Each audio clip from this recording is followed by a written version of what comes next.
Hello दोस्तों, नमस्कार। मेरा नाम है संदीप और आप सभी का वेलकम है नथिंग इम्पॉसिबल के यूट्यूब चैनल पर। आशा करता हूँ और उम्मीद करता हूँ आप सभी बहुत ही अच्छे होंगे और आप सभी की प्रिपरेशन भी बहुत ही अच्छे तरीके से चल रही होगी। तो फ्रेंड्स, आज के इस वीडियो में हम लोग यूजीसी नेट फर्स्ट पेपर में एग्ज़ाम 2023, इसके साथ ही साथ करंट टाइम में जो आपका एग्ज़ाम होने वाला है उसके भी पॉइंट ऑफ व्यू से 500 प्लस क्वेश्चन की जो हमने सीरीज स्टार्ट की थी उसका ये पार्ट 7 हमारा होगा। और इस वीडियो में हम बहुत ही महत्वपूर्ण क्वेश्चन को कवर करेंगे जो कि आपके एग्जाम में देखने को जरूर मिलेंगे। तो क्या करना है आपको, इन सभी प्रश्नों को आपको प्रैक्टिस सेट की तरह अटेम्प्ट करना है और अच्छे तरीके से सॉल्व करना है और अपना स्कोर भी वीडियो के लास्ट में बताना है। सभी क्वेश्चन अपने आप में महत्वपूर्ण है, ये मैं बार बार इसलिए रिपीट कर रहा हूं ताकि आप ईमानदारी से सभी प्रश्नों को अटेम्प्ट करें, क्योंकि इससे मुझे फायदा नहीं मिलेगा, इससे आपको फायदा मिलेगा पेपर 1 में अच्छा स्कोर करने के लिए। एक एक दिन आपके एग्जाम आने में कम होते जा रहे हैं और आप हर दिन को कैसे इस्तेमाल कर रहे हैं अपनी प्रिपरेशन के लिए वो आपको पता होगा। लेकिन मैं चाहूँगा कि आप अपने समय को बेहतर इस्तेमाल करें, ज़्यादा से ज़्यादा आप प्रैक्टिस करें, ज़्यादा से ज़्यादा आप प्रीवियस ईयर के क्वेश्चन को सॉल्व करें। इसके साथ ही साथ जो आपके थ्योरी वाला पार्ट में अगर कोई यूनिट या कोई टॉपिक आपका रह जाता है, कुछ समझ में नहीं आता, तो उसको आप मुझे बता सकते हैं। उस पर भी मैं वीडियो आपको प्रोवाइड कर दूंगा। लेकिन आप खुद से काम करें ज़्यादा से ज़्यादा। निश्चित रूप से अगर आप अच्छे तरीके से मेहनत करते हैं तो आप जो है इस बार सफलता प्राप्त कर सकते हैं। तो सफलता उन्हीं लोगों की कदम चूमती है जो जी तोड़ मेहनत करते हैं, वो भी सही दिशा में। उम्मीद है आप सभी बातों को समझ पा रहे होंगे। तो चलिए फ्रेंड, वीडियो को स्टार्ट करते हैं और सबसे पहले क्वेश्चन को हम यहाँ पर देखते हैं। तो यहाँ पर स्क्रीन पे सबसे पहला क्वेश्चन आप देख पा रहे होंगे। तो यहाँ पर हम क्वेश्चन को 111 यानी 111 से स्टार्ट करेंगे, क्योंकि लास्ट वीडियो जो मैंने आपको प्रोवाइड किया था पार्ट 6, उसमें मैंने आपको जो है 110 तक क्वेश्चन को सॉल्व कराया था। अब इसी क्रम में, क्योंकि हम 500 प्लस की क्वेश्चन की सीरीज को कर रहे हैं, तो हम इसी क्रम में आगे बढ़ते हुए चल रहे हैं। तो सभी क्वेश्चन को अटेम्प्ट करिएगा। अब देखिए यहाँ पर सबसे पहले क्वेश्चन में क्या पूछा जा रहा है। ये क्वेश्चन आपका आईसीटी यूनिट से है, इंफॉर्मेशन एंड कम्युनिकेशन टेक्नोलॉजी वाले यूनिट से। अब बोला क्या जा रहा है यहाँ पर कि कंप्यूटर मेमोरी के संबंध में निम्नलिखित में से कौन से कथन सत्य हैं। तो कंप्यूटर मेमोरी के संदर्भ में यहाँ पर कुछ स्टेटमेंट्स दिए गए हैं जिनको आपको पढ़ लेने हैं। उसके बाद से इस प्रकार उन्हें, सॉरी यहाँ पे ये तो आपका स्टेटमेंट दिया गया है, बाकी नीचे यहाँ पर जो है आपको ये 4 विकल्प दिए जाते हैं, क्योंकि एक से अधिक भी स्टेटमेंट सही हो सकता है, इसीलिए ऐसा क्वेश्चन तैयार किया जाता है। नहीं तो एक ही आपका जैसे अभिकथन और कारण की तरह बना के पूछ लेता, और अलग अलग टाइप से क्वेश्चन यहाँ पर बनाया जाता है। तो ये स्टेटमेंट्स वाले क्वेश्चन है जिसमें कई सारे जो है तथ्य से संबंधित आपको लाइन्स दे दी जाती हैं, और उसमें से कुछ सही होते हैं जिनको आपको चुनना होता है। ABC करके इस तरह दिया जाता है, या फर्स्ट सेकेंड थर्ड इस तरीके से। और उसके बाद से आपको नीचे 4 विकल्प दिए जाते हैं और इन्हीं में से आपको अपना राइट आंसर कमेंट बॉक्स में बताना होता है। देखिए फ्रेंड्स, यहाँ पर इस क्वेश्चन का जो हमारा राइट आंसर हो जाएगा वो है आपका option number C। Right answer यहाँ पर हो जाएगा। यहाँ पर केवल A और आपका यहाँ पर C राइट हो जाएगा कंप्यूटर मेमोरी के संबंध में। देखिए, सेकेंडरी स्टोरेज जो है प्राइमरी स्टोरेज की तुलना में धीमा, सस्ता तथा कम अस्थिर होता है। तो जाहिर सी बात है, जो सेकेंडरी स्टोरेज होता है जिसमें हार्ड डिस्क होता है, आपका SSD होता है, मेमोरी कार्ड होता है, ये सभी क्या है, ये सेकेंडरी मेमोरीज के जो है मेमोरी के जो है क्या है एग्जाम्पल हैं। बाकी प्राइमरी मेमोरी के जो एग्जाम्पल आपके रैम है, रोम है, और इस तरीके से और भी कई सारे एग्जाम्पल है। तो जो प्राइमरी और सेकेंडरी मेमोरी के बारे में आप सभी को पता है, सेकेंडरी मेमोरी जो है प्राइमरी मेमोरी से धीमा और सस्ता और काफ़ी ज़्यादा किफ़ायती में मिलता है। और उसके बाद से आपको जो C यहाँ पर दिया गया कि रैम यानी कि रैंडम एक्सेस मेमोरी, जिसका फुल फॉर्म होता है, रैम के सर्वाधिक रूपों के कंटेंट अस्थिर यानी कि वोलेटाइल होते हैं। इस प्रकार में उन्हें दीर्घावधि डेटा स्टोरेज के लिए अनुपयुक्त माना जाता है। तो यानी कि जो रैंडम एक्सेस मेमोरी आपका होता है, जो कि मदरबोर्ड में ही लगा होता है कंप्यूटर में, तो उसमें आप दीर्घावधि तक कोई भी डेटा को स्टोर जो है नहीं कर सकते हैं। आप सभी को पता है कि जब आप कंप्यूटर को ऑपरेट करते हैं तो उसी प्रोसेसिंग के दौरान जो डेटा निकलता है वो आपका स्टोर इसमें होता है। जैसे ही आप सिस्टम बंद करते हैं तो वो डेटा उसमें से खत्म हो जाता है। तो ये आपका इस तरीके से काम करता है। तो इसमें लंबे समय तक आप किसी भी डेटा को स्टोर करके नहीं रख सकते। तो आई होप कि आपको क्लियर हो गया कि A और C कैसे सही है, इसलिए हमने ऑप्शन C राइट आंसर यहाँ पर आपको बताया। तो उम्मीद है कि आप सभी ने भी राइट आंसर ऑप्शन C बताया होगा। आइए अगले क्वेश्चन को देखते हैं। अगला क्वेश्चन हमारा है 112, इसको भी देखते हैं और ये भी क्वेश्चन आपका आईसीटी वाले यूनिट से यहाँ पर दिया गया है। और देखिए यहाँ पर बोला क्या जा रहा है, बेसिकली हर यूनिट से 5 क्वेश्चन सामान्यतः पूछे जाते हैं। आपके 10 यूनिट दिए गए हैं और 10 में से 5-5 क्वेश्चन आपको देखने को मिल जाते हैं। कभी ऊपर नीचे हो सकता है, किसी यूनिट से एक आध क्वेश्चन कम हो सकता है, लेकिन यहाँ पर आपको 5 क्वेश्चन हर यूनिट से देखने को मिल जाएंगे। अब देखिए यहाँ पर इस क्वेश्चन में आपसे पूछा क्या जा रहा है, बोला जा रहा है कि कंप्यूटर के संदर्भ में कमांड लाइन इंटरफेस, जिसको शॉर्ट में यहाँ पर CLI बोला जा रहा है, कि तुलना में ग्राफिकल यूजर इंटरफेस यानी कि GUI का मुख्य लाभ क्या है। ये आपको इन चारों विकल्पों में से बताने का प्रयास करना है। अच्छा क्वेश्चन है ये भी, आपको कमेंट बॉक्स में अपना जवाब देने का प्रयास करना है। प्रत्येक प्रश्नों को ईमानदारी से अटेम्प्ट करते हुए चलिएगा, इससे आप सभी को ही लाभ मिलेगा। अब देखिए यहाँ पर इस क्वेश्चन का जो हमारा राइट आंसर हो जाएगा वो है आपका ऑप्शन नंबर बी, यहाँ पर राइट आंसर हो जाएगा। गैर विशेषज्ञों के प्रयोग हेतु आसान होता है, ये इसका मुख्य लाभ होता है, याद रखना है। अब इसके बारे में थोड़ा समझते हुए चलते हैं। तो देखिए कमांड लाइन इंटरफेस की तुलना में ग्राफिकल यूजर इंटरफेस का मुख्य लाभ जो है गैर विशेषज्ञों के प्रयोग हेतु जो है इसका आसान होना होता है। और इसके अतिरिक्त इसके और भी अन्य लाभ हैं, जैसे कि आसान अवबोध, प्रासंगिक, आकर्षक, विभिन्न कलरों में उपलब्ध होना और शॉर्टकट, मल्टीटास्किंग, यूजर फ्रेंडली, तार्किक क्षमता की उपलब्धता, ये सभी जो है इसके मुख्य लाभ हैं। किसके? कंप्यूटर के संदर्भ में कमांड लाइन इंटरफेस की तुलना में जो है ग्राफिकल यूजर इंटरफेस का जो है मुख्य लाभ, जो कि मैंने अभी आपको बताया। तो उम्मीद करता हूं कि आप सभी ने option B right answer comment box में बताया होगा, क्योंकि ये हमारा राइट आंसर हो जाएगा। आइए अगला क्वेश्चन देखते हैं। अगला क्वेश्चन हमारा है क्वेश्चन नंबर 113। देखिए ये भी आईसीटी से संबंधित ही क्वेश्चन यहाँ पर दिया गया है आपको, और ये मेमोरी से संबंधित क्वेश्चन है। निम्नलिखित कंप्यूटर स्टोरेज क्षमताओं की सबसे कम से अधिक क्षमता के सही क्रम में पहचान कीजिए। तो यहाँ पर कंप्यूटर स्टोरेज की क्षमताओं के बारे में आपको दिया गया है और बोला क्या जा रहा है कि सबसे कम से आपको अधिक की तरफ इस स्टोरेज क्षमताओं को क्रम से लगाना है। तो यहाँ पर आप देख सकते हैं इस प्रकार से दिया गया है और नीचे इन 4 विकल्पों में से आपको अपना राइट आंसर कमेंट बॉक्स में बताने का प्रयास करना है।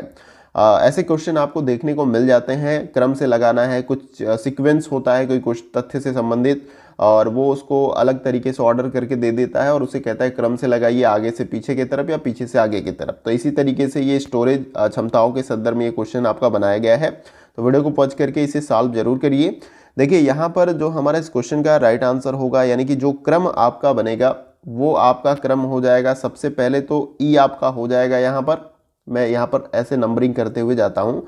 यहाँ पर जो आपका दिया गया है, जो हमारा है 1,00,000 किलोबाइट, जिसको केबी भी आप बोलते हैं। पहले बहुत ज़्यादा इस तरीके से इस्तेमाल करते थे, क्योंकि बहुत ज़्यादा डेटा नहीं मिलता था। हम किसी भी सिम को जब चलाते थे उसमें बहुत कम ही डेटा मिलता था, तो केबी में भी इंटरनेट की स्पीड होती थी, तो इसकी बड़ी पहचान होती थी। तो अब इसकी पहचान केबी में थोड़ा कम हो गई है। उसके बाद जो दूसरे नंबर पे आपका यहाँ पर हो जाएगा वो है आपका भी, यहाँ पर दूसरे नंबर पे ये आपका हो जाएगा, ये आपका बस बाइट है। ठीक है, ये आपका मतलब छोटे से आपको क्या करना है, ऊपर की तरफ चलना है। तो सबसे पहले केबी आता है, फिर बाइट आता है, फिर उसके बाद से जो तीसरे नंबर पे आपका आ जाएगा वो है आपका एमबी आ जाएगा। इसको मैं यहाँ पर लिख देता हूँ, MB ये होता है। अब तो MB में आपको स्पीड मिलती है, आने वाले समय में आपको GB में स्पीड मिलेगी। फिर उसके बाद से A आपका चौथे नंबर पे हो जाएगा। ये क्या हो जाएगा, चौथे नंबर पे आपका A हो जाएगा। ये आपका है गीगाबाइट, जिसको GB बोला जाता है। फिर उसके बाद से आपका 5वें नंबर पे क्या हो जाएगा, 5वें नंबर पे आपका हो जाएगा C। इसको 5 नंबर में कर देता हूँ, तो इसको बोलते हैं टेराबाइट। T ये सबसे बड़ी यूनिट है अभी फिलहाल में स्टोरेज क्षमताओं की। तो इस क्रम में जो है आपको लगा लेना है, सबसे पहले KB, MB, फिर सबसे पहले KB और उसके बाद से आपका बाइट होगा, फिर उसके बाद से आपका मेगाबाइट होगा, फिर उसके बाद से गीगाबाइट होगा, फिर उसके बाद से टेराबाइट। तो इस क्रम में आपको लगाने के बाद जो है आपको नीचे दिए गए इन 4 विकल्पों में से देख लेना है कि कौन सा क्रम आपके मिलाए हुए क्रम के अनुसार सही है। तो हमने जो क्रम बनाया है उसके अनुसार जो है हमारा क्या हो जाएगा, ऑप्शन नंबर बी क्या हो जाएगा, राइट आंसर यहाँ पर हो जाएगा। तो उम्मीद करता हूँ कि आप सभी ने राइट आंसर कमेंट बॉक्स में जो है बताया होगा, और क्योंकि ऑप्शन बी ही हमारा राइट आंसर यहाँ पर हो जाएगा। आइए अगला क्वेश्चन देखते हैं। अगला क्वेश्चन हमारा है क्वेश्चन नंबर 114, और ये स्टेटमेंट वाला क्वेश्चन दिया गया है। कथन पहला और कथन दूसरा दोनों को आपको पढ़ना है और समझने के बाद जो है आपको इन चारों विकल्पों में से अपना राइट आंसर कमेंट बॉक्स में बताना है। तो आइए हम इस कथन को पढ़ते हैं और आप भी पढ़िए और इसे सॉल्व करिए। कथन पहले में दिया गया है, वेब ब्राउजर एक सॉफ्टवेयर है जो वेब पेजों को दोबारा हासिल करता है और प्रदर्शित करता है। कथन दूसरे में दिया गया कि सर्च इंजन एक विशेष प्रकार की वेबसाइट है जो लोगों को अन्य वेबसाइटों से वेब पेज जो है प्राप्त करने में मदद करती है। अब समझ लेना है आपको। और नीचे ये जो 4 विकल्प दिए गए हैं, जैसा कि मैंने आपको बताया, यहीं से आपको अपना राइट आंसर बताना है। देखिए वीडियो को पॉज करेंगे तो आपके पास पर्याप्त समय मिलेगा। सोचिए, क्योंकि मैं तो कंटिन्यूअस वीडियो को बना रहा हूं तो इसलिए ये आपका लगे कि रुकिए नहीं, तो आप पॉज भी कर सकते हैं वीडियो को, ताकि आप प्रश्न का आंसर सही तरीके से दे पाएँ।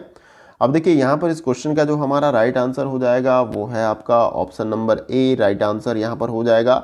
कथन पहला और कथन दूसरा दोनों आपका सत्य हो जाएगा। देखिए याद रखना है कि वेब ब्राउजर एक सॉफ्टवेयर है, मतलब सॉफ्टवेयर क्या होता है, एक प्रकार का प्रोग्रामिंग होता है आपका। तो वेब ब्राउजर एक सॉफ्टवेयर है जो वेब पेजों को दोबारा हासिल करता है तथा प्रदर्शित करता है, तथा सर्च इंजन एक विशेष प्रकार की वेबसाइट है जो लोगों को अन्य वेबसाइटों से वेब पेज प्राप्त करने में सहायता प्रदान करती है। जैसे मान लीजिए कि यहाँ पर वेब ब्राउजर आपको बता दिया गया एक सॉफ्टवेयर है, लेकिन आगे क्या बोला गया है यहाँ पर कि सर्च इंजन एक विशेष प्रकार की वेबसाइट है। तो ये भी एक प्रकार की वेबसाइट ही होती है, और इसमें आप जो है किसी भी जानकारी या तथ्य के बारे में जब आप सर्च करते हो तो वो आपको अन्य वेब पेज पे, यानी कि जो वेबसाइट होती है वहां पर ले जाती है उस तथ्य से संबंधित।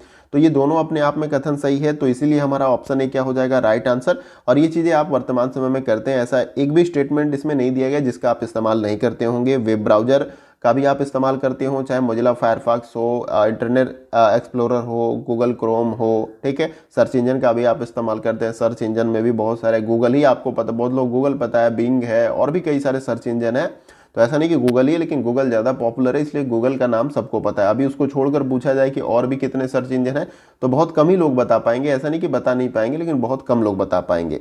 तो कथन दोनों सही है यहाँ पर, इसलिए हमारा ऑप्शन है क्या हो जाएगा, राइट आंसर। आइए अगला क्वेश्चन देखते हैं। अगला क्वेश्चन हमारा है क्वेश्चन नंबर 115, और ये क्वेश्चन आपका मैचिंग वाला क्वेश्चन है, आईसीटी से संबंधित ही ये आपका क्वेश्चन यहाँ पर दिया गया है।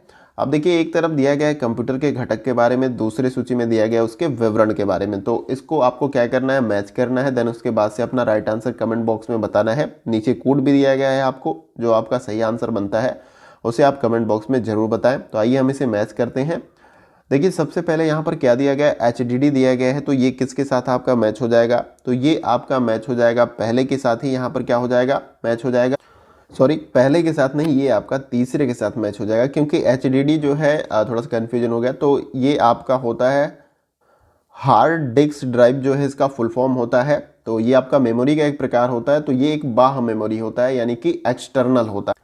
जब आपके कंप्यूटर के अंदर जो मेमोरी दी जाती है, इंटरनल स्टोरेज, जैसे कि अभी तो वर्तमान में बहुत सारे कंप्यूटर में आपके 500 GB 1000 GB यानी कि 1 TB के आसपास आता है। लेकिन अगर वो भी सफिशिएंट नहीं होता है आपको डेटा को रखने के लिए, तो आप बाह्य मेमोरी में HDD यानी कि हार्ड डिस्क ड्राइव, अब तो SSD आ गया है यहाँ पर, तो उसका आप इस्तेमाल करते हैं। तो ये बाह्य मेमोरी का आपका एग्जाम्पल है। फिर बी जो आपका दिया गया वो किसके साथ मैच हो जाएगा, ये आपका मैच हो जाएगा दूसरे के साथ, क्योंकि ये एक प्रकार का अस्थिर मेमोरी है, रैंडम एक्सेस मेमोरी। यानी कि जब आपका सिस्टम ऑपरेट होता है, चलता है, तो उस समय जो डेटा काम करने के दौरान बनता है वो सारा डेटा आपका रैंडम एक्सेस मेमोरी में आपका होता है। तो ये नहीं कि ये स्थिर मेमोरी है, इसमें सारा डेटा लंबे समय तक रहेगा। तो ये आपका सही हो जाएगा। फिर उसके बाद से रोम दिया गया है, किसके साथ मैच हो जाएगा, तो ये आपका मैच हो जाएगा, ये चौथे के साथ यहाँ पर मैच हो जाएगा। आपका नॉन राइटेबल मेमोरी है, यानी कि रीड ओनली मेमोरी में आप फिर से कुछ अलग से राइट नहीं कर सकते, लिख नहीं सकते। तो ये आपका नॉन राइटेबल मेमोरी होता है। फिर उसके बाद CRT दिया गया है यहाँ पर, इसका जो फुल फॉर्म यहाँ पर ये मैच कर जाएगा, विजुअल डिस्प्ले यूनिट जो है इसके साथ ये मैच कर जाएगा। तो उम्मीद है कि आप सभी ने सिंपली जो है इसको मैच कर लिया, और नीचे यहाँ पर इन चारों विकल्पों में से आपको अपना मैचिंग के अकॉर्डिंग राइट आंसर देख लेना है। तो जैसे हमने मैच किया उसके अकॉर्डिंग जो हमारा राइट आंसर यहाँ पर बन जाएगा वो है आपका ऑप्शन नंबर डी, क्या हो जाएगा, राइट आंसर। तो अगर आपने option number D right answer बताया तो ये आपका क्या हो जाएगा, सही आंसर यहाँ पर हो जाएगा। आइए अगले क्वेश्चन को देखते हैं। अगला क्वेश्चन हमारा है क्वेश्चन नंबर 116। देखिए इसमें पूछा क्या जा रहा है कि भारत सरकार की जलवायु कार्य योजना के अंतर्गत कितने मिशन है। बेसिकली ये PD यानी पीपुल डेवलपमेंट इन एनवायरनमेंट वाला जो आपका यूनिट है उससे संबंधित यहाँ पर ये क्वेश्चन आपसे पूछा जा रहा है। और यहाँ पे 4 ऑप्शन आपको दिए गए हैं, ए बी सी और डी, इसी में से आपको अपना राइट आंसर बताना है। तो देखिए इस क्वेश्चन का जो हमारा राइट आंसर हो जाएगा वो है आपका ऑप्शन नंबर बी, यहाँ पर राइट आंसर हो जाएगा। भारत सरकार की जलवायु कार्य योजना के अंतर्गत कितने मिशन है, तो 8 मिशन यहाँ पर निर्धारित किए गए हैं। तो इसके बारे में थोड़ा सा डिटेल में समझते हुए चलते हैं। देखिए जलवायु परिवर्तन पर राष्ट्रीय कार्य योजना को 2008 में भारत सरकार द्वारा जलवायु परिवर्तन के प्रतिकूल प्रभाव को कम करने और अनुकूल बनाने के लिए आरंभ किया गया था। ये तो आपको पता चल गया कि भारत की जो जलवायु कार्य योजना है इसको क्यों शुरू किया गया था। तो ये जो आपका जलवायु परिवर्तन है उसको कम करने के प्रयास से जो है इस कार्य योजना की शुरुआत की गई थी 2008 में। तो इसमें जो 8 मिशन है उसके नाम भी आपको पता रहने चाहिए। 8 मिशन तो ये पता है कि 8 मिशन जो है इसके अंतर्गत आते हैं। तो पहला है राष्ट्रीय सौर मिशन, यानी ज़्यादा से ज़्यादा सौर एनर्जी का इस्तेमाल करना, जिससे आपके जो फॉसिल फ्यूल है, जीवाश्म ईंधन है, उसका उपयोग कम हो सके। क्योंकि जब भी हम जीवाश्म ईंधन का इस्तेमाल करते हैं तो उसके फलस्वरूप जो अपशिष्ट के रूप में कई सारे हानिकारक तत्व और गैसें जो हैं उनसे निकलती हैं। ये आप सभी को पता है। जैसे पेट्रोल का हम इस्तेमाल करते हैं तो CFC गैस निकलती है, इस तरीके से। फिर दूसरा जो इसमें कार्य योजना का जो मिशन है वो है विकसित ऊर्जा दक्षता के लिए राष्ट्रीय मिशन। तीसरा है इसमें स्थायी निवास पर राष्ट्रीय मिशन।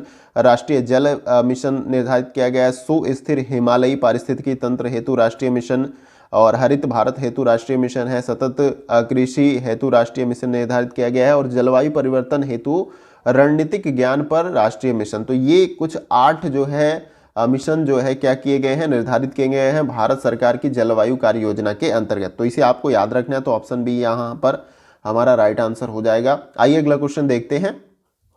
अगला क्वेश्चन हमारा है क्वेश्चन नंबर 117। अब देखिए ये भी क्वेश्चन आपका PDE से ही है, पीपल डेवलपमेंट इन्वायरमेंट वाले यूनिट से, जिसको हिंदी में लोक विकास एवं पर्यावरण भी आप कह सकते हैं। अब देखिए यहाँ पर बोला जा रहा है कि भारत मौसम विज्ञान विभाग के अनुसार किसी चक्रवाती तूफान की 3 मिनट तक औसत स्थिर पवन गति की रेंज क्या होती है। ये आपको बताना है कि भारत के मौसम विज्ञान विभाग के अनुसार किसी चक्रवाती तूफान की 3 मिनट तक औसत स्थिर पवन की गति को क्या कहा जाता है या रेंज को क्या कहा जाता है। इन चारों विकल्पों में से आपको अपना जवाब देना है कमेंट बॉक्स में। देखिए यहाँ पर इस क्वेश्चन का जो हमारा राइट आंसर हो जाएगा वो है, तो ऑप्शन सी इस क्वेश्चन का हमारा राइट आंसर हो जाएगा। यहाँ पर 63 से 88 किलोमीटर प्रति घन जो है यहाँ पर आपका औसत जो है कह लीजिए कि स्थिर पवन की गति की रेंज हो जाएगी। यहाँ पर किसकी, भारतीय मौसम विभाग के अनुसार जो है चक्रवाती तूफान की 3 मिनट तक की जो औसत स्थिर पवन की गति का रेंज होगा वो 63 से 88 किलोमीटर प्रति घन जो है यहाँ पर आपका होगा। इसे आपको याद रखना है। देखिए वर्ष 2019 के सुधार के बाद, मतलब इसमें सुधार भी किया गया है, वर्ष 2019 के सुधार के बाद भारत मौसम विज्ञान विभाग के अनुसार किसी चक्रवाती तूफान की 3 मिनट की औसत स्थिर पवन की गति की रेंज जो है 63 से 88 किलोमीटर प्रति घन होती है। इसलिए हमारा यहाँ पर ऑप्शन नंबर सी क्या हो जाएगा, राइट आंसर। आइए अगला क्वेश्चन देखते हैं। अगला क्वेश्चन हमारा है क्वेश्चन नंबर 118 और ये क्वेश्चन स्टेटमेंट्स वाला है और ये भी PDE यूनिट से ही यहाँ पर लिया गया है आपका। बस इस तरीके से मैं बताता हुआ चल रहा हूँ कि कौन सा क्वेश्चन किस यूनिट से संबंधित है, ताकि आई होप कि आपको पढ़ने के बाद ही क्लियर हो जा रहा होगा कौन सी यूनिट से क्वेश्चन पूछा जा रहा है। और इसे सॉल्व करके आप इसका राइट आंसर कमेंट बॉक्स में बताएं। देखिए पहले कथन में क्या बोला जा रहा है कि पवन फॉर्म सुदूर क्षेत्रों में पहाड़ियों के खुले शीर्ष हिस्सों अथवा समुद्र तटों पर स्थापित किए जाते हैं। पवन ऊर्जा से संबंधित जो उनके फॉर्म्स होते हैं बिजली बनाने के संदर्भ में, वो कहाँ पर लगाए जाते हैं, ये आपसे बोला जा रहा है। और कथन दूसरा बोला जा रहा है यहाँ पर कि इन सुदूर स्थानों पर पवन की गति सतत होती है, मतलब अच्छी खासी स्पीड होती है, जिससे ये पवन चक्कियाँ जो हैं वो चल सके और जिससे बिजली बनाई जा सके। अब दोनों कथन को आपको अवलोकन करके समझ लेना है, फिर उसके बाद से ऑप्शन बी सी डी में से अपना राइट आंसर बताना है। तो देखिए यहाँ पर इस क्वेश्चन का जो हमारा राइट आंसर हो जाएगा, तो यहाँ पर इस क्वेश्चन का जो हमारा राइट आंसर हो जाएगा वो है आपका ऑप्शन नंबर सी क्या हो जाएगा, राइट आंसर हो जाएगा। कथन पहला आपका सत्य है और कथन दूसरा आपका गलत हो जाएगा, क्योंकि यहाँ पर सतत के बजाय जो है आपका असतत यहाँ पर ये होना चाहिए आपका। इन सुदूर स्थानों पर पवन की गति जो है असतत होती है, सतत नहीं होती है, मतलब कभी चलेगी कभी आएगी, इस तरीके से। तो पवन फॉर्म प्रायः सुदूर क्षेत्रों में, यानी कि जो रिमोट एरिया होते हैं, पहाड़ियों के खुले शीर्ष पे, इसके साथ ही साथ समुद्र के तटों पर स्थापित किए जाते हैं। तभी वहां पर उनको प्रॉपर हवा मिलती रहेगी, जिससे वो टरबाइन चलता रहेगा, पवन चक्कियां, जिससे बिजली बनाई जा सकती है। तो कथन पहला सत्य है, इसलिए हमारा ऑप्शन नंबर सी क्या हो जाएगा, राइट आंसर। आइए अगला क्वेश्चन हम देखते हैं। अगला क्वेश्चन हमारा है क्वेश्चन नंबर 119 और ये भी क्वेश्चन आपका पीडी वाले यूनिट से यहाँ पर लिया गया है। अब देखिए इसमें बोला क्या जा रहा है, ये आपका दो कथन वाला क्वेश्चन यहाँ पर दिया गया है। बेसिकली यहाँ पर थोड़ा सा आप करेक्शन कर सकते हैं, ये अभिकथन वाला है, दोनों कथन वाला नहीं, यहाँ पे अभिकथन ये आपका हो जाएगा अभिकथन ए और कारण आर दिया गया है। तो अभिकथन ए में बोला जा रहा है कि नवीकरणीय ऊर्जा स्रोतों से विद्युत उत्पादन करने में उसका पर्यावरण पर प्रतिकूल प्रभाव नहीं पड़ता है। कथन आर में क्या बोला जा रहा है कि नवीकरणीय ऊर्जा स्रोतों के दहन से वायुमंडल में कार्बन डाइऑक्साइड का कोई शुद्ध उत्सर्जन नहीं होता है, ये दिया गया है। अब इन दोनों को आपको समझने के बाद जो है अपना राइट आंसर इन चार विकल्पों में से आपको बताने का प्रयास करना है। ये भी आपका पीपुल डेवलपमेंट एंड इन्वायरमेंट यानी लोक विकास एवं पर्यावरण वाले यूनिट से पूछा गया है क्वेश्चन। अब देखिए यहाँ पर इस क्वेश्चन का जो हमारा राइट आंसर हो जाएगा वो है आपका ऑप्शन नंबर डी। क्या हो जाएगा यहाँ पर राइट आंसर हो जाएगा। यहाँ पर ए असत्य है, यानी कि कथन जो आपका दिया गया अभिकथन, यहाँ पर इसको मैं लिख देता हूँ, टाइप में मिस्टेक है। अभिकथन ए जो है आपका क्या है यहाँ पर गलत हो जाएगा, और यहाँ पर आर जो आपका कारण दिया गया है ये कारण होगा, कारण यहाँ पर ये हो जाएगा आपका कथन के रूप में मैंने लिख दिया। तो इतना सारा क्वेश्चन टाइप करना होता है तो मिस्टेक यहाँ पर हो जाता है, तो ये आपका कारण यहाँ पर हो जाएगा। तो कारण आर जो है नवीकरणीय ऊर्जा स्रोत के दहन से जो है वायुमंडल में कार्बन डाइऑक्साइड का कोई शुद्ध उत्सर्जन नहीं होता है, इसलिए इको फ्रेंडली या पर्यावरण फ्रेंडली भी आप इसको कह सकते हैं। जो नवीकरणीय ऊर्जा जिसमें आपका हाइड्रो पावर भी आप ले सकते हैं, पवन ऊर्जा भी ले सकते हैं, सौर ऊर्जा भी ले सकते हैं, सब नवीकरणीय ऊर्जा के एग्जाम्पल हैं। इसके साथ ही साथ यहाँ पर जबकि नवीकरणीय ऊर्जा स्रोतों से विद्युत उत्पादन करने में उसका पर्यावरण पर प्रतिकूल प्रभाव नहीं पड़ता है, तो ये गलत बात दी गई है, नहीं की जगह यहाँ पर होना चाहिए प्रतिकूल प्रभाव पड़ता है, यानी कि उसके अनुकूल या प्रतिकूल का मतलब उसको किसी भी प्रकार का नुकसान यहाँ पर पर्यावरण को जो नवीकरणीय ऊर्जा के स्रोत होते हैं वो नहीं पहुँचाते हैं। तो यहाँ पर नहीं के बजाय हाँ दिया गया होता तो ये आपका सही हो सकता है, लेकिन नहीं दिया गया इसलिए आपका पहला अभिकथन यहाँ पर गलत हो जाएगा और कारण क्या हो जाएगा सही हो जाएगा, इसलिए हमारा ऑप्शन नंबर डी क्या हो जाएगा यहाँ पर राइट आंसर हो जाएगा। अब नवीकरणीय ऊर्जा के बारे में कुछ बिंदु मैं आपको बताता हुआ चलता हूं। देखिए नवीकरणीय ऊर्जा स्रोत ऐसी ऊर्जा के स्रोत हैं जो प्राकृतिक स्रोतों पर निर्भर करते हैं, और इसमें सौर ऊर्जा, भूतापीय ऊर्जा, पवन, ज्वार तथा जल और बायोमास ऊर्जा की जो है इसी के अंतर्गत आपके आते हैं। और नवीकरणीय ऊर्जा स्रोत के दोहन से वायुमंडल में कार्बन डाइऑक्साइड का कोई भी उत्सर्जन नहीं होता है, लेकिन कुछ विषयों में जैसे कि विद्युत उत्पादन करने में उसका पर्यावरण पर प्रतिकूल प्रभाव पड़ता है, ये आपको याद रखना है। इसलिए हमारा ऊपर वाला अभिकथन आपका गलत हो गया था और कारण आपका यहाँ पर सही हो गया था। तो उम्मीद करता हूँ आपको क्लियर हुआ होगा। आइए अगले क्वेश्चन को देखते हैं। अगला क्वेश्चन हमारा है क्वेश्चन नंबर 120। देखिए इसमें पूछा जा रहा है कि किस वायु प्रदूषक के मामले में हिजिंग सर्वाधिक संगत स्वास्थ्य संबंधी प्रभाव है, ये आपको इन चार विकल्पों में से बताना है। पहला है ओजोन, बी है कार्बन मोनोऑक्साइड, सी है नाइट्रोजन डाइऑक्साइड है, डी है आपका सल्फर डाइऑक्साइड। तो आपको बताना है किस वायु प्रदूषक के मामले में हिजिंग सर्वाधिक संगत स्वास्थ्य संबंधी प्रभाव है। तो ये स्वास्थ्य संबंधी एक प्रभाव है, आप ये मत समझ लीजिएगा कि चीन का ये कोई क्षेत्र का नाम यहाँ पर दिया गया है। अब देखिए इस क्वेश्चन का जो हमारा राइट आंसर हो जाएगा वो है आपका ऑप्शन नंबर डी, यहाँ पर राइट आंसर हो जाएगा। इस क्वेश्चन का राइट आंसर आपका ऑप्शन नंबर डी है। तो देखिए वायु प्रदूषक सल्फर डाइऑक्साइड जो है हिजिंग के मामले में सर्वाधिक संगत स्वास्थ्य संबंधी प्रभाव है, और हिजिंग सांस संबंधी एक रोग होता है जिसमें श्वास लेते समय सीटी जो है समान उच्च ध्वनि का आभास होता है। ठीक है, जब सांस लेते हैं तो आप तेजी से एक सीटी टाइप में आवाज आपकी आती है। तो ये किसके कारण आपका होता है, ये सल्फर डाइऑक्साइड के कारण होता है। जब वायु प्रदूषण आपका होता है तो उसमें जब सल्फर डाइऑक्साइड घुल जाती है और उसके बाद जब व्यक्ति कोई सांस लेता है तो उसको ये समस्या देखने को मिल जाती है। तो उम्मीद करता हूँ राइट आंसर आप सभी ने कमेंट बॉक्स में ऑप्शन नंबर डी बताया होगा। आइए अगला क्वेश्चन देखते हैं। अगला क्वेश्चन हमारा है क्वेश्चन नंबर 121। देखिए ये क्वेश्चन आपका है हायर एजुकेशन से संबंधित ये क्वेश्चन आपसे पूछा जा रहा है। यहाँ पर देखिए इसमें पूछा जा रहा है कि महाविद्यालयों और विश्वविद्यालयों के उत्तम शासन हेतु निम्नलिखित में से कौन से आवश्यक हैं, ये आपको बताना है। तो महाविद्यालयों और विश्वविद्यालयों के संदर्भ में उत्तम शासन हेतु कुछ विकल्प दिए गए हैं और आपको बताना है कौन से सही हो सकते हैं। ए बी सी डी करके दिया गया है और नीचे इन चार विकल्पों में से आपको अपना जवाब जो है कमेंट बॉक्स में देने का प्रयास करना है। तो देखिए यहाँ पर इस क्वेश्चन का जो हमारा राइट आंसर हो जाएगा वो है आपका ऑप्शन नंबर ए। क्या हो जाएगा यहाँ पर राइट आंसर हो जाएगा सबसे पहला आपका अकादमिक स्वायत्तता, और फिर उसके बाद से सी आपका राइट आंसर हो जाएगा वित्तीय स्वायत्तता, और उसके बाद से डी आपका यहाँ पर हो जाएगा प्रशासनिक स्वायत्तता।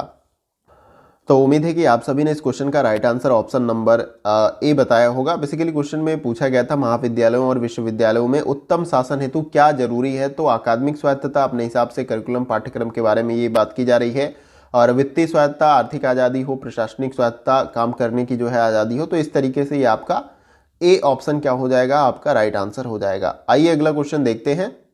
बाकी ये वैधानिक स्वायत्तता नहीं मिल सकता है आपको, क्योंकि जो एक आपके संविधान में सारी चीज़ें लिखी गई उसके अनुसार ही जो है आपका पूरा देश चलता है, तो ये जो है आपका नहीं, इसकी आज़ादी नहीं है। ठीक है, तो यहाँ पर इसकी स्वायत्तता जरूरी है, वित्तीय स्वायत्तता, प्रशासनिक स्वायत्तता। तो अगर आपने ऑप्शन ए राइट आंसर लगाया तो ये आपका सही हो जाएगा। आइए अगला क्वेश्चन देखते हैं। अगला क्वेश्चन हमारा है क्वेश्चन नंबर 122। इसमें पूछा क्या जा रहा है कि राष्ट्रीय शिक्षा दिवस प्रत्येक वर्ष निम्नलिखित में से किस तिथि को मनाया जाता है, और ये क्वेश्चन आपका जून, इसको मैं थोड़ा सही से लिख देता हूँ, जून 2021 में जो है ये क्वेश्चन आपका पूछा गया था शिफ्ट 1 में। तो ये क्वेश्चन ऐसा सोचिएगा मत कि ऐसा क्वेश्चन आपको देखने को नहीं मिलेगा, मिल जाता है एक आध दो क्वेश्चन, क्योंकि अभी तक मैंने आपको अच्छे लेवल के क्वेश्चन कराते आ रहा हूँ, लेकिन यहाँ पर ऐसे क्वेश्चन देखने को जरूर मिलेंगे।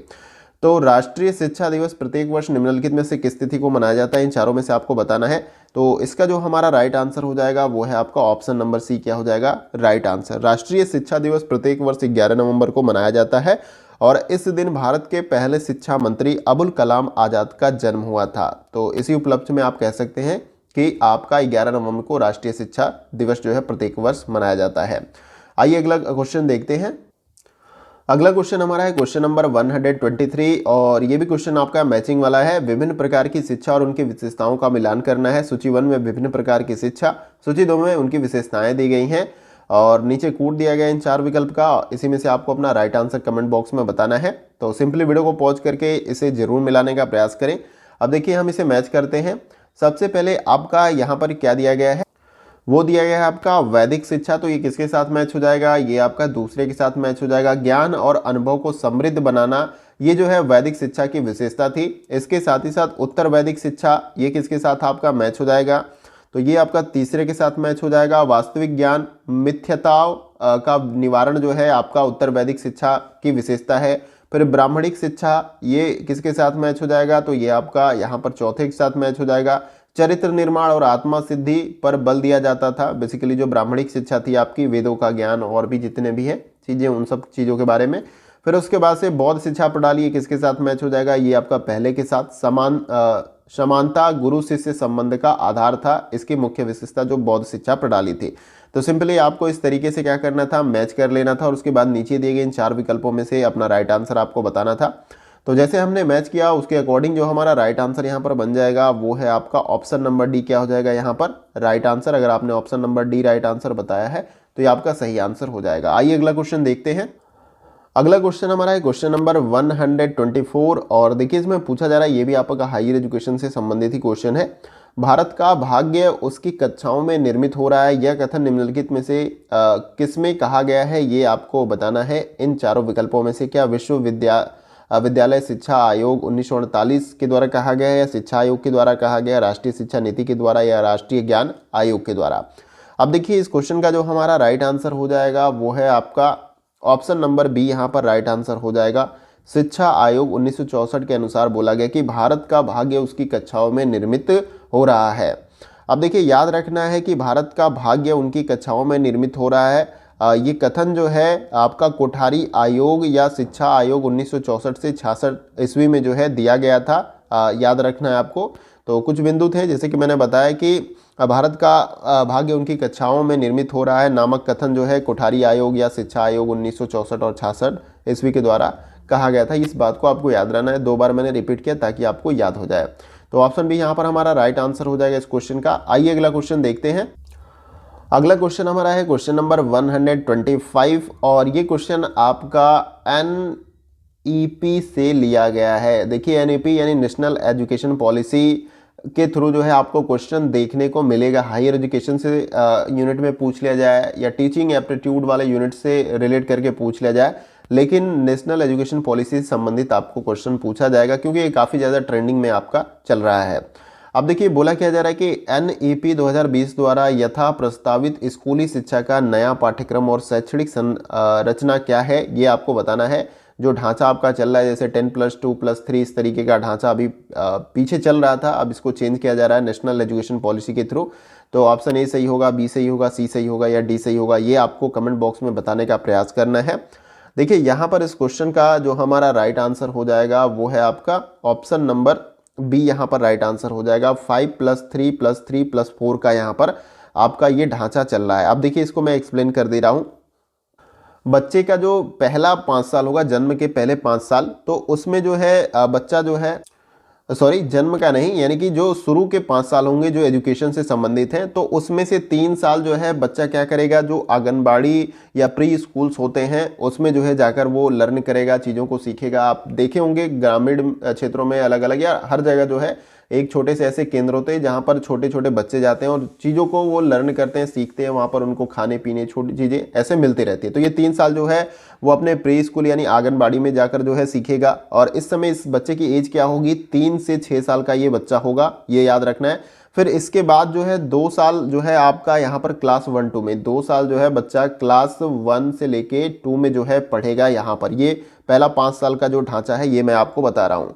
और इसमें जो इसकी एज हो जाएगी वो 6 से जो है 8 वर्ष की उम्र होगी। जैसे कि 3 से 6 वर्ष उसने आपका आंगनबाड़ी केंद्र में पढ़ाई की, फिर उसके बाद 6 से 8 साल जो है वो अपना क्लास 1 से लेके 2 में जो है पढ़ाई करेगा किसी भी स्कूल में। तो फिर उसका एज जो है यहाँ पर 6 से 8 साल होगा। फिर उसके बाद से ये जो 3 वर्ष का जो आपका यहाँ पर ढांचा है, इसमें जो है बच्चा 3 से 5वीं क्लास में पढ़ेगा, जहाँ पर उसकी उम्र कितनी होगी, 6 से उसकी उम्र 11 साल की हो जाएगी, जिसको प्रोपटरी स्टेज जो है यहाँ पर बोला गया है।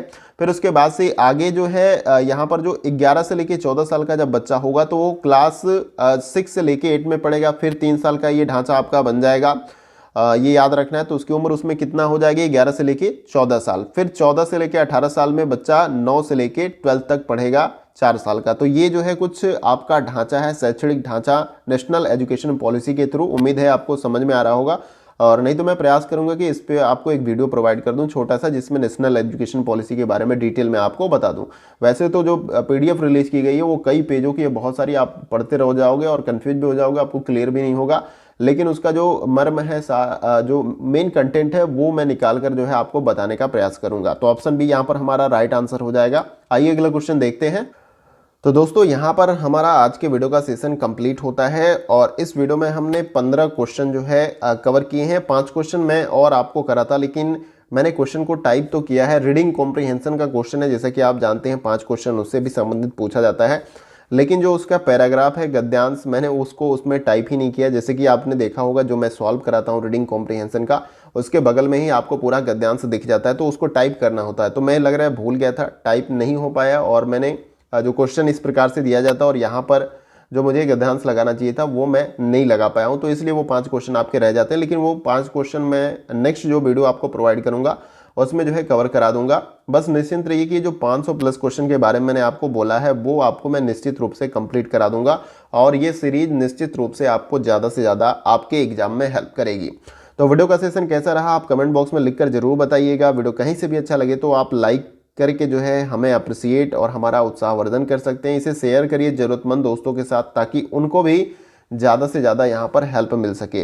इसके साथ ही साथ वीडियो से जुड़ी अगर कोई आपके सवाल हैं, किसी क्वेश्चन को लेकर अगर आपके डाउट बनते हैं, तो आप कमेंट बॉक्स में निसंकोच हमसे पूछ सकते हैं। इसके साथ ही साथ इन 10 यूनिट्स में से किसी भी यूनिट के अंदर किसी टॉपिक से अगर आपको दिक्कत होती है, जैसे कि मुझे कमेंट आता है कि सर नहीं ये यूनिट पूरा कवर करा दीजिए, ये पूरा, तो पॉसिबल, जैसे कि मैंने पिछले वीडियो में भी आपको बताया था कि अगर आपको कोई टॉपिक क्लियर नहीं होता है तो आप मेंशन कर सकते हैं मुझे, मैं उसे क्लियर करने का प्रयास करूंगा। क्योंकि मैंने पिछले वीडियो में भी बोला था और बार बार भी बोलता रहूँगा कि मुझे अकेले काम करना होता है, और इतना पॉसिबल नहीं, क्योंकि टाइप भी करना है, फिर उसके बाद उसको वीडियो भी बनाना है, फिर आपको प्रोवाइड करना है, तो काफ़ी ज़्यादा वक्त लगता है। तो नोट्स तैयार करने में इस तरीके से PPT या आपके प्रेजेंटेशन को काफ़ी समय लगता है। अगर हम लोग 2 व्यक्ति रहते हैं या और कोई हेल्प करने लाइक होता है या हेल्प करता है, तो शायद ये काम और फास्ट हो जाता है, ये जो कंटेंट आपको मिल रहे हैं और फास्ट मिल जाते हैं। एक वीडियो के बजाय 2 या 3 वीडियो आपको पर डे मिल जाता है, जो कि अकेले काम करना है और भी कई सारे काम हैं।